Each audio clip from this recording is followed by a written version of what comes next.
Un rapport révèle que l'ONU emploie 3300 pédophiles, responsables de 60 000 viols au cours des 10 dernières années. La réalité semble bien pire encore. Un ancien haut fonctionnaire de l'ONU a dénoncé un réseau de pédophilie aux proportions massives impliquant des milliers d'employés de l'ONU et impliquant des dizaines de milliers d'enfants innocents.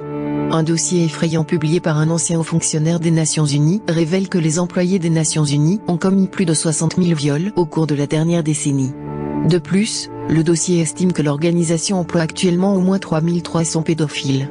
En l'espace de 10 ans, sous couvert de fournir de l'aide, les Nations Unies ont littéralement violé et pillé des pays du monde entier.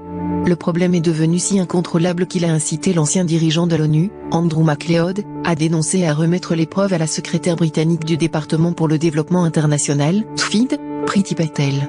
Selon le rapport exclusif du Sun, le dossier révèle qu'en plus des 3300 pédophiles qui travaillent pour l'organisation, des milliers d'autres agresseurs sexuels prédateurs ciblent spécifiquement les emplois caritatifs pour se rapprocher des femmes et des enfants vulnérables. Selon McLeod, quiconque a tenté de dénoncer cet horrible scandale a été viré. Partageant son dossier avec The Sun, le professeur McLeod a averti la nuit dernière que le scandale de ces abus sexuels en spirale était de la même échelle que celui de l'Église catholique.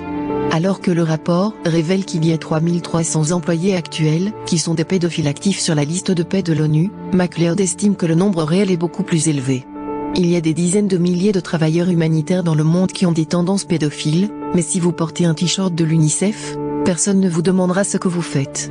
Vous avez l'impunité de faire ce que vous voulez. Il est endémique dans l'ensemble du monde caritatif à travers le monde.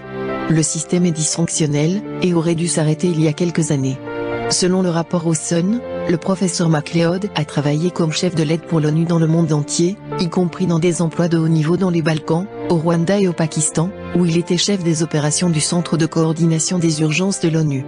Il fait campagne pour des contrôles bien plus sévères sur les travailleurs humanitaires sur le terrain ainsi que sur les abuseurs, pour qu'ils soient traduits en justice, et il veut que le Royaume-Uni mène le combat. Le sombre chiffre de 60 000 agressions du professeur est basé sur la reconnaissance du secrétaire général de l'ONU, Antonio Guterres, que durant l'année 2016, les casques bleus et le personnel civil des Nations Unies ont maltraité 311 victimes sur une période de 12 mois. L'ONU admet également que le nombre véritable de cas contre son personnel est le double de celui étant rapporté, sachant que les chiffres en dehors des zones de guerre ne sont pas rassemblés de façon centralisée. Le prof. McLeod estime également qu'1 seul sur 10 de tous les viols et agressions commis par des membres du personnel des Nations Unies est signalé, car même au Royaume-Uni, le taux de signalement n'est que de 14%. Sur la base des preuves fournies par le professeur McLeod, l'ex-ministre Priti Patel, qui a démissionné en novembre l'année dernière, a accusé cette semaine des hauts fonctionnaires du TFID de faire partie de la dissimulation.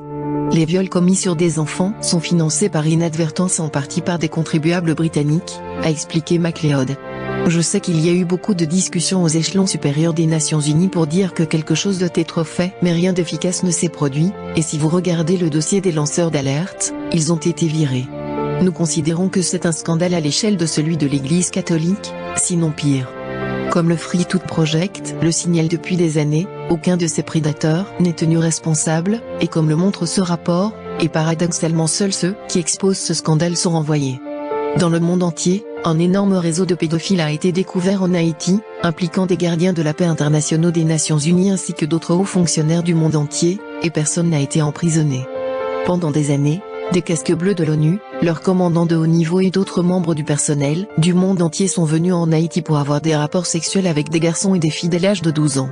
En Haïti seulement, plus de 300 enfants se sont manifestés au cours de la dernière décennie avec ces affirmations et seule une infime partie des accusés ont déjà été confrontés à une quelconque forme de responsabilité.